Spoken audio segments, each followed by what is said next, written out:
Mirrors and Dreams, Book 2 of the Unseen Scar series, written and narrated by C.R. Saxon. Chapter 36. How is this real? Those were fun dreams, but they were dreams, until they weren't. Sitting on the pier, Yu looked out over the ocean. It reached on forever. Where the oceans ended, rivers and streams and lakes and ponds began. No matter how hard the earth tried, it refused to be contained. Water jumped and tickled her bare feet. I'm sorry. I want to play, but I'm waiting on a friend. While waiting, she spun the ball bearing. Not only was it helping her focus so she could keep her words, it was relaxing. A wave reared up and splashed against the pier, leaving the left side of her clothes soaked. Haha, I wasn't ignoring you. The light thud of running feet grew louder, till her island brother stopped beside her. What happened to you? A wave got me. Yu giggled, looking up at Elby.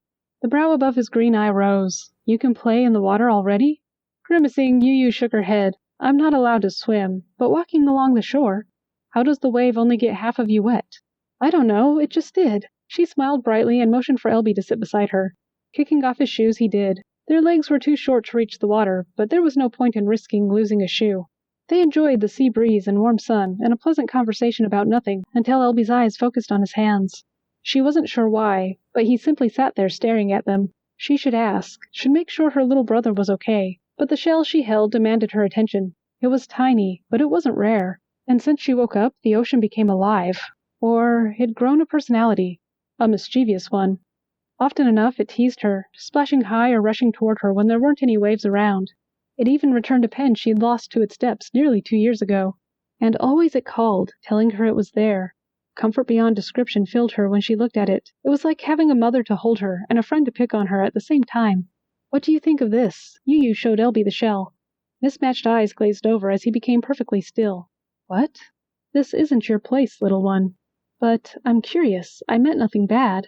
I know. Giggles that didn't exist filled her soul. But before she could put the shell away, Elby spoke. It's cute. I haven't seen one marked like that. Huh? But I thought. If you like, I can make it into a necklace for you. Water splashed up, wetting both their feet, but Elby didn't seem to notice. I don't want to risk it being damaged. No, I'd protect it. Tiny hands drew a circle below his collarbone. Master Ferdinan showed me how to make glass containers. I can make a pendant that'll protect it and look cute on you. She beamed at him. I forgot about that machine. You finally got to it? It's lots of fun, isn't it? Elby scratched his cheek and nodded. He wants an excuse to play with it. She couldn't blame him. Even she searched for any reason to program something new into it. Thank you. I'd love that.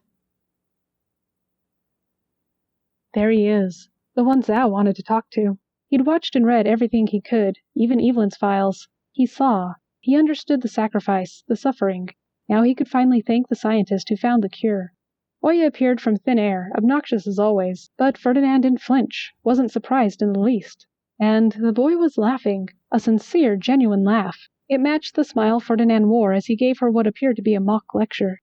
In return, she smacked his arm and bolted. Chuckling, the skeleton dropped his bag and gently placed a box on top of it. Then he ran after her. He can run? Zhao shook his head. When did he learn how to play? He honestly thought Ferdinan would be inconsolable about Rura. After all the people who died, he saved Evelyn and Yu and Elby, but was too late to save another small child. Zhao wanted to talk with his charge, tell the boy he understood a little, and should come to him about anything troubling. He wanted to make sure Ferdinan didn't blame himself for Rura's death. But this... How did he learn to smile, to laugh, after all that? But he was laughing, and running, and playing. He was having fun, for the first time. The last thing Zhao wanted was to upset the skeleton after finding joy. Approaching now, that's all that would happen. This is good enough. A few feet from the gangplank, he was stopped by a familiar voice. Zephyr? Worry cloaked his friend. Analia, aren't you staying this break? I am. She sighed and hugged him. But I have something to say. About what? I'm worried about you. This block, you've been miserable. And don't deny it. You can't hide that from me. She pressed a hand against her chest. I want to help you. You look sad and it hurts. Seeing my friends hurting, I can't stand it. How can I help make you happy again? Putting down his bag, the prince embraced her. I'm sorry. When I return, I'll be a person who deserves your friendship. When she tried pushing herself back to look at him, he held her tighter. You've always deserved my friendship. If only that were true. Giving her one final squeeze, he painted a smile on his face and stepped back. Thank you. Ha ha! Ferdinan tapped her shoulder and bolted before she could turn. Cheater! Oya laughed, struggling to catch up.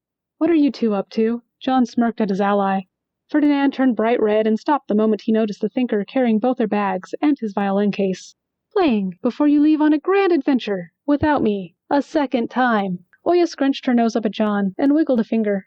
I'm sorry, Oya. Maybe next time. Mussing her short, unnaturally red hair, John shifted the luggage away from Ferdinan. Yay! I want to see your land of giants. John rolled his eyes. It's not a land of giants. Will you be okay alone? Ferdinan tried snagging his bag again. Only if you call.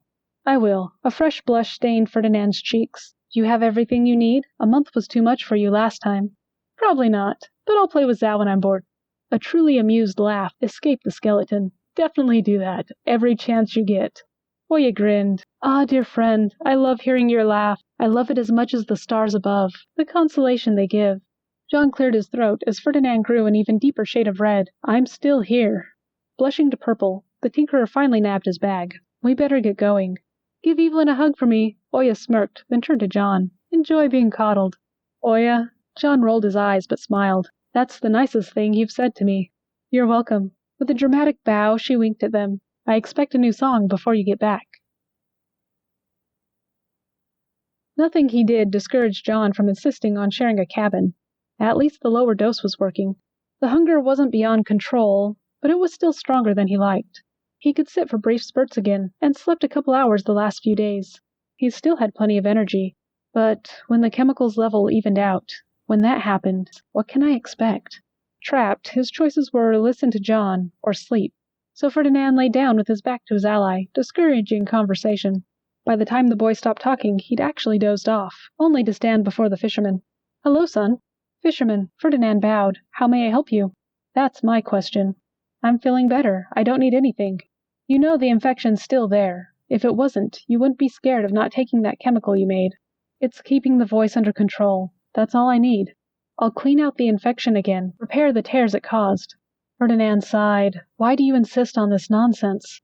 Stepping closer, the fisherman offered his hand. Please, let me clean your wounds. You won't last the break if I don't. Thank you for your offer, but I don't care. Frowning, the fisherman stood as Ferdinan turned and walked away. If you don't care, then why not let me help you? Help someone who deserves it. Ferdinan didn't see the man frown, or reach out and force him to sleep. Gently laying the boy down, the fisherman hovered glowing hands over Ferdinand's chest.